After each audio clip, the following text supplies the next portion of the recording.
वालेकुम स्टूडेंट्स, कैसे हैं सब लोग। होप सो सब लोग ठीक होंगे। आज हमारा सेकंड लेक्चर है जी डाटा कम्युनिकेशन। डाटा कम्युनिकेशन के अबाउट हमने प्रीवियस लेक्चर में बड़ी डिटेल के साथ पढ़ा था कि डाटा कम्युनिकेशन क्या होती है।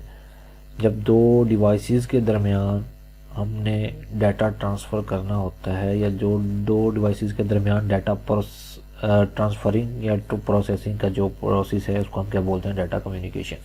मतलब कि दो डिवाइसेस हैं, कंप्यूटर 1 है, कंप्यूटर 2 है। कंप्यूटर 1 ने 2 को डाटा सेंड करना है या 2 ने 1 को सेंड करना है, तो इस प्रोसेस को क्या बोला जाता है, डाटा कम्युनिकेशन। तो सिंपल वर्डिंग में बात करते हैं कि जब दो कंप्यूटर या दो डिवाइसेस आपस में कम्युनिकेट करती हैं, एक दूसरे के साथ अपना डाटा ट्रांसफ़र कर रही होती हैं एक दूसरे को, उसको क्या बोलते हैं, डाटा कम्युनिकेशन बोलते हैं। तो आज हमारा जो अगला टॉपिक है वो होगा जी what is signal and its type. What is signals क्या होते हैं और इसकी टाइप्स कौन कौन सी हैं, आज इनके बारे में डिटेल से पढ़ेंगे।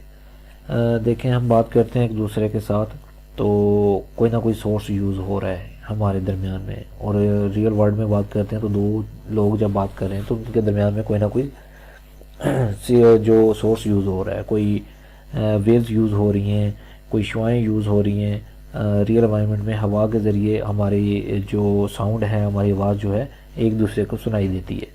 तो इन्वायरमेंट के अंदर, रियल एनवायरनमेंट के अंदर बहुत सारी वेव्स हैं जो कि हमारी आवाज़ को, हमारे साउंड को एक दूसरे तक पहुंचा रही होती हैं। इसी तरह जब हम सिग्नल्स की बात करते हैं तो सिग्नल्स भी क्या हैं, कुछ शुआएँ हैं, कुछ इलेक्ट्रोमैग्नेटिक वेव्स हैं जो कि डाटा को रिप्रेजेंट करती हैं। मतलब कि हम जब एक कंप्यूटर ने दूसरे कंप्यूटर से कंप्यूटर तक डाटा ट्रांसफ़र करना होता है तो उस सूरत में तो वो क्या होती हैं, कुछ वेव्स यूज़ हो रही होती हैं। वो वेव्स क्या करती हैं, डाटा को एक कंप्यूटर से कैरी करती हैं और दूसरे कंप्यूटर तक डाटा को ले जाती हैं। तो इलेक्ट्रोमैग्नेटिक वेव्स होती हैं जो कि शुआएँ होती हैं जो कि डाटा को सिस्टम 1 से या डिवाइस 1 से रिसीव करेंगे, लेंगे की उसको पिक करेंगे और दूसरा कंप्यूटर जो भी कोई होगा उस तक पहुंचा देंगे। तो कुछ शुआओं इलेक्ट्रोमैग्नेटिक वेव्स के ज़रिए डाटा को एक जगह से दूसरी जगह पहुंचाने का जो सोर्स होता है उनको हम क्या बोलते हैं, सिग्नल्स बोलते हैं। Signals are transfer data one place to another through communication medium. तो ये किसी कम्युनिकेशन मीडियम के ज़रिए डाटा सेंड किया जा सकता है। हम केबल्स के ज़रिए डाटा सेंड कर सकते हैं, वायरलेस सिग्नल्स के ज़रिए, वायरलेस जो होते हैं, वायरलेस सिग्नल्स जो होते हैं उनके ज़रिए भी डाटा को सेंड किया जा सकता है। सिग्नल्स क्या हैं, शुआएँ हैं, वेव्स हैं जिनके ज़रिए डाटा हमारा वेव्स की शक्ल में एक डिवाइस से दूसरी डिवाइस में सेंड हो रहा है। टू टाइप्स आ जाती हैं हमारे पास सिग्नल्स की। दो तरह के सिग्नल्स होते हैं हमारे पास, एक होता है डिजिटल सिग्नल और दूसरा होता है हमारे पास एनालॉग सिग्नल्स। डिजिटल सिग्नल्स क्या होते हैं, एनालॉग सिग्नल्स क्या होते हैं, इनको हम पढ़ते हैं अब डिटेल के साथ, ये क्या होते हैं। तो डिजिटल सिग्नल क्या होते हैं, is a sequence of voltage represent in binary form. Binary form कौन सी होती है, हम बाइनरी फॉर्म मैथ में आपने पढ़ी होगी। बाइनरी फॉर्म क्या होती है, 0 और 1। जो डाटा रिप्रेजेंट किया जाता है 0 और 1 की फॉर्म में उसको हम क्या बोलते हैं, बाइनरी फॉर्म। तो जितना भी डाटा होता है कंप्यूटर के अंदर हमारा स्टोर होता है वो सारा का सारा किस फॉर्म में स्टोर होता है, 0 की फॉर्म में या 1 की फॉर्म में स्टोर होता है। तो अगर हमने ए लिखना है तो ए एक स्क्रीन के ऊपर डिस्प्ले करवाना है, या हम कंप्यूटर के अंदर एक ए लफ्ज़ को स्टोर करवाना चाहते हैं तो वो भी किस फॉर्म में स्टोर हो रहा होगा, 0 1 की फॉर्म में स्टोर होगा। जैसे 1 0 0 0 0 1, उसकी ए की क्या बन रहेगी, बाइनरी फॉर्म बन जाएगी। तो जितना भी डाटा होगा हमारे पास कंप्यूटर के अंदर वो सारे का सारा बाइनरी फॉर्म में होगा। तो ऐसे सिग्नल्स जो डाटा को बाइनरी फॉर्म में ट्रांसफ़र करते हैं एक जगह से दूसरी जगह, वो क्या कहलाते हैं, डिजिटल सिग्नल्स कहते हैं। The digital signals are in the form of electrical pulses. ये करंट इलेक्ट्रिकल पल्सेस की सूरत में होते हैं और ये दो ही इसकी स्टेट्स होती हैं। एक करंट की, डिजिटल सिग्नल्स की एक कह लें कि 0 स्टेट होती है, एक 1 स्टेट होती है। एक को ऑन बोलते हैं और एक को ऑफ बोलते हैं। जैसे कि जो हमारे पास ऑन स्टेट होती है एक, और दूसरी कौन सी होती है, ऑफ स्टेट होती है। जो यहाँ पे दी सिग्नल्स डिस्क्रीट फॉर्म, ये किस फॉर्म में होते हैं, डिस्क्रीट फॉर्म में होते हैं। डिस्क्रीट फॉर्म में मीन्स के अगर हम बात करते हैं तो इसमें क्या होता है कि हम सिर्फ कह लें कि जो इंटीजरल वैल्यूज़ होती हैं उनको ही यहाँ पे कंसीडर किया जाता है। जैसे 1 के बाद 2 आ जाएगा, 2 के बाद कोई पॉइंट वाला नंबर नहीं आएगा, बल्कि डायरेक्टली क्या आ जाएगा हमारे पास 3 आ जाएगा, 3 के बाद 4 आ जाएगा, 4 के बाद 5 आ जाएगा। जैसे यहाँ पे बात करते हैं, ये 12 बज चुके हैं, 12, अब 12 के बाद डायरेक्टली 1 आएगा। ये नहीं होगा कि 12.0 होगा, फिर 12.1 होगा, फिर 12.2 होगा, फिर 3 होगा, फिर 4 होगा, एट द एंड जाके 12 बज के 1 मिनट, यानी कि 9 पॉइंट्स दरमियान वाले जो हैं, या इनके दरमियान में जितनी भी छोटी वैल्यूज़ आ रही हैं वो वाली वैल्यूज़ नहीं आएंगे। हम डायरेक्टली क्या करेंगे, अगली वैल्यू पे जंप कर जाएंगे। 12, 0 के बाद क्या आएगा 1, 1 के बाद आएगा 2, 2 के बाद आएगा 3, 3 के बाद आएगा 4। इस तरह से दरमियान वाली वैल्यूज़ को हम नहीं टच करेंगे, डायरेक्टली हम इंटीजर वैल्यूज़ पे मूव होते जा रहे हैं। All data in computer in digital form, यह मैंने आपको बता दिया। जैसे यहाँ पे ये बता रहा है कि जो हमारे पास हमने अभी पढ़ा है कि इसमें 2 ही स्टेट्स होंगी, एक ऑफ स्टेट होगी और एक ऑन स्टेट होगी। जो ऑफ स्टेट होगी उसको हम जो ऑन स्टेट होगी उसको हम 1 के साथ रिप्रेजेंट करेंगे, और जो 0 स्टेट होगी वो किसके साथ, उसको हम किसके लिए, ऑफ के लिए यहाँ पे यूज़ करेंगे। तो 1 ऑन के लिए और 0 ऑफ के लिए। तो डाटा हमारा जो यहाँ पे सिग्नल की एक शक्ल बनाई हुई है, इसको हम ग्राफिकली देखते हैं। तो ये वाला जो हिस्सा है ये इसका क्या है, ऑन स्टेट है। तो हमने इसको किसके साथ रिप्रेजेंट किया हुआ है, 1 के साथ। ये यहाँ से लेके यहाँ तक ये 3 सिग्नल्स बन रहे हैं, और ये कौन से हैं, 3 इसके बने, 1 0 1 0 और ये 0। तो ये वाला हिस्सा ये कहलाता है हमारी ऑफ स्टेट कहलाएगा, और ये वाला हिस्सा क्या कहलाएगा फिर ऑन।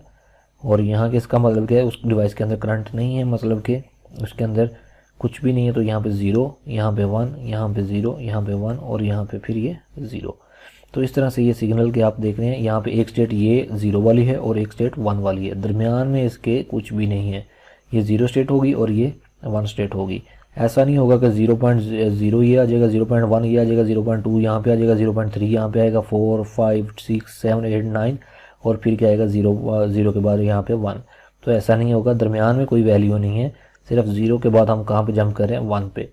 इसी तरह अगर यहाँ पे 1 होता तो 1 के बाद हम किस पे जंप करते हैं, 2 पे। तो दरमियान में वाली जो अशारिया वाली वैल्यू हैं उनको हम टच नहीं करेंगे। तो ये इसी चीज़ को रिप्रेजेंट कर रहा है पूरे का पूरा सिग्नल। हमने कुछ ऑफ स्टेट्स बनाई हुई हैं, कुछ ऑन स्टेट्स बनाई हुई हैं। ऑफ स्टेट कौन सी हैं, जो 0 वाली हैं, और ऑन स्टेट कौन सी हैं, ये 1 वाली हैं। अच्छा जी, उसके बाद दूसरा जो हमारे पास सिग्नल है वो है एनालॉग सिग्नल्स। एनालॉग सिग्नल्स क्या होते हैं, कंटिन्यूस वैल्यूज़ होती हैं, कंटिन्यूस इलेक्ट्रिकल सिग्नल्स होते हैं।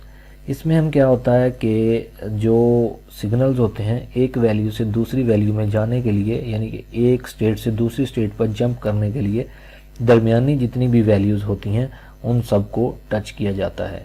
जैसे यहाँ पे देखें, ये 12 था, ये सुई अगर हमारे पास यहाँ पे 12 पे थी, तो यहाँ पे जाने के लिए 5 पे जाने के लिए 12 के बाद 1 2 3 4 5, तो जितने भी दरमियाने पॉइंट्स थे सबको टच करते हुए यहाँ पे 5 तक पहुँचेगी।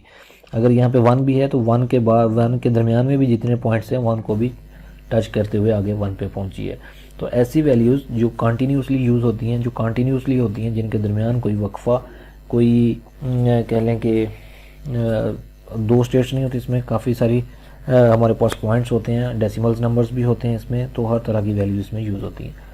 Analogue signal is continuous electrical signals in the form of waves. The waves is known as carrier waves. Telephone line is most commonly used media for analog signals transmission of data. तो इसमें हमारे पास जो है telephone line जो है जिसमें PTCL use होता है सबसे ज़्यादा। तो PTCL में जब हम PTCL डिवाइस नेट को यूज़ करते हुए या PTCL फ़ोन को यूज़ करते हुए जब एक डिवाइस से दूसरी डिवाइस तक डाटा ट्रांसफ़र किया जा रहा होता है, तो जो डाटा की टाइप होती है उस टाइम सेंड होते हुए वो एनालॉग फॉर्म होती है। तो एनालॉग फॉर्म की सूरत में डाटा सेंड हो रहा होता है। तो एनालॉग फॉर्म और डिजिटल फॉर्म क्या होते हैं, डिजिटल फॉर्म में हमने डिफरेंस पढ़ा है कि डिजिटल फॉर्म में सिर्फ 2 ही स्टेट्स होती हैं, एक 0 होती है और एक 1 होती है, दरमियान में कोई वैल्यू को किसी को टच नहीं किया जाता। जबकि एनालॉग सिग्नल्स जो होते हैं ये वेव्स की शक्ल में होते हैं, और वेव्स कभी ज़्यादा होती हैं कभी कम होती हैं, कभी बहुत ज़्यादा आवाज़, जैसे आवाज़ की एग्जांपल ले लें आप, जैसे कि आवाज़ क्या होती है, साउंड हो गया, आवाज़ के बाद लाइट हो गई। लाइट कभी मध्यम हो जाती है, कभी बहुत तेज़ हो जाती है। आवाज़ कभी बहुत धीरी होती है, कभी बहुत ऊंची आवाज़ भी हो सकती है। तो ये इस तरह से हम बात करते हैं कि वेव्स की शक्ल में है हमारी बात। तो वेव्स में हम कभी दरमियान में बहुत सारी, कभी बहुत लाउड बोल रहे हैं, तो जब भी लाउड बोल रहे हैं तो दरमियान में हमारे बिल्कुल स्लो और लाउड के दरमियान में भी कुछ आवाज़ें होती हैं। यानी कि जो मीडियम आवाज़ होगी, जहाँ वो ना बहुत ज़्यादा लाउड होगी ना बहुत स्लो होगी, तो हम उस आवाज़ को क्रॉस करके फिर लाउड तक पहुँचेंगे। तो इस तरह से हम क्या कहते हैं कि ये radio, lights, sound and microwave, ये इसकी एग्जांपल्स हैं हमारे पास एनालॉग सिग्नल्स की। अब यहाँ पे देखते हैं एनालॉग सिग्नल्स को। एनालॉग सिग्नल्स का यहाँ पे देखें, यहाँ पे ये आ गया, तो वेव यहाँ से लेके यहाँ तक जाएगी जब, तो यहाँ पे जितने भी दरमियान में पॉइंट्स होंगे, इन सबको पॉइंट को छूते हुए यहाँ पे इस पॉइंट तक पहुँचेगी। यहाँ पे भी ये भी पॉइंट्स हैं, ये वाले जितनी भी वेव्स हैं, ये यहाँ पे जितने भी दरमियान वाले पॉइंट्स होंगे, इन सब पॉइंट्स को टच करते हुए यहाँ तक पहुँच रही है। चाहे वो नीचे को जा रही हैं पॉइंट्स, चाहे वो ऊपर को जा रहे हैं वेव्स। तो वो ऊपर जाते हुए भी हर पॉइंट को टच करेगी और नीचे जाते हुए भी हर पॉइंट को टच करेगी। तो फ्रीक्वेंसीज में इसकी जो करेक्टरिस्टिक्स हैं एनालॉग सिग्नल्स की, दो करेक्टरिस्टिक्स होती हैं। एक फ्रीक्वेंसी होती है और दूसरा हमारे पास इसकी एम्पलीट्यूड होता है। फ्रीक्वेंसी क्या होती है, the number of time a wave during a specific time interval in known as frequency. यानी कि हम सपोज कर लेते हैं यहाँ से लेके यहाँ तक हमारे पास क्या है, 2 सेकंड बनते हैं। तो 2 सेकंड के अंदर वेव कितनी दफ़ा रिपीट हो रही है, ऊपर से नीचे की तरफ कितनी दफ़ा जा रही है। तो the number of time wave during, तो यहाँ पे रिपीट आना था, तो एक जो वेव है वो कितनी दफ़ा रिपीट हो रही है। तो यहाँ पे देखें, यहाँ से लेके यहाँ तक जो है, अगर हम वेव की बात करते हैं तो ये 3 सेकंड बनते हैं या 2 सेकंड बनते हैं। तो इसमें कितनी दफ़ा वेव्स रिपीट हो रही है, 1, 2 और 3, तो 3 दफ़ा रिपीट हो रही है। तो इसकी फ्रीक्वेंसी कितनी होगी इस सिग्नल की फ्रीक्वेंसी होगी 3। अगर यहाँ पे ये ऊपर एक दफ़ा फिर जाती है और फिर नीचे आती है, तो 3 सेकंड के अंदर ये कितनी दफ़ा मूव हो जानी थी, रिपीट हो जानी थी, 4। तो इसकी फ्रीक्वेंसी कितनी हो जाती है, 4। तो फ्रीक्वेंसी क्या होती है कि एक वेव जो है कितनी दफ़ा रिपीट हो रही है, एक number of time, specific time में, पीरियड ऑफ टाइम के अंदर कितनी दफ़ा वो रिपीट हो रही है। तो ये क्या होगा, इसकी फ्रीक्वेंसी होगी। दूसरे नंबर पे आते हैं amplitude. The height of wave with in A given period of time is amplitude. अब 1 सेकंड ले लेते हैं हम, 1 सेकंड सपोज कर लिया, तो 1 सेकंड के अंदर ये कितनी हाइट पे जा रही है, यहाँ तक जा रही है। तो ये इसका सपोज करते हैं, ये 0 था, ये 0.1 था, ये 0.2 था और ये क्या आ गया, 0.3 आ गया।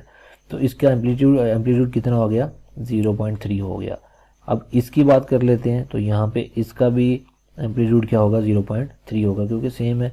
अगर ये थोड़ा सा ऊपर जाती तो यहाँ पे 0.4 हो जाता, तो इसका एम्पलीट्यूड कितना होता, 0.4 होता। और ऊपर जाती तो यहाँ पे 0.6 या 7 हो जाता सपोज, तो यहाँ पे इसका एम्पलीट्यूड कितना होता है, 0.6 या 7 हो जाता।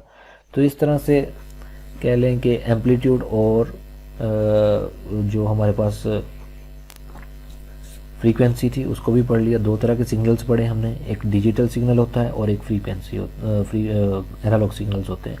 डिजिटल सिग्नल्स में क्या होता है कि डाटा जब सेंड होता है तो उसकी सिर्फ 2 ही स्टेट्स होती हैं उन सिग्नल्स की, एक 0 स्टेट होती है और एक 1 स्टेट होती है। 0 स्टेट जो होती है ये हमारे पास ऑफ को रिप्रेजेंट करती है और 1 जो है वो ऑन को रिप्रेजेंट करता है। और ये डिस्क्रीट फॉर्म में होता है, 0 और 1 के दरमियान कोई वैल्यूज़ नहीं होती। 0 से डायरेक्ट हम 1 पे जंप करते हैं, 1 से 0 पे, 2 ही स्टेट्स होती हैं। अगर हम एनालॉग की बात करते हैं तो एनालॉग में हमारे पास क्या होता है कि एम्पलीट्यूड भी होता है और फ्रीक्वेंसी भी होती है। फ्रीक्वेंसी में हमने देखा है कि एक नंबर ऑफ टाइम के अंदर, एक पीरियड ऑफ टाइम के अंदर एक वेव कितनी दफ़ा रिपीट हो रही है, वो क्या होगी, इसकी फ्रीक्वेंसी। और जो एम्पलीट्यूड है, एक स्पेसिफिक टाइम में, एक पीरियड ऑफ टाइम के अंदर वो वेव कितनी हाइट तक जाती है, कितने अप तक जाती है, कितना, जैसे हम आवाज़ में बात करते हैं कि मैं 2 या 3 सेकंड के अंदर कितना ज़्यादा लाउड बोलता हूँ, जितना ज़्यादा लाउड बोलूँगा वो मेरी आवाज़ का क्या होगा, एम्पलीट्यूड होगा। सही है। ओके जी, अल्लाह हाफिज़, थैंक यू फॉर वाचिंग।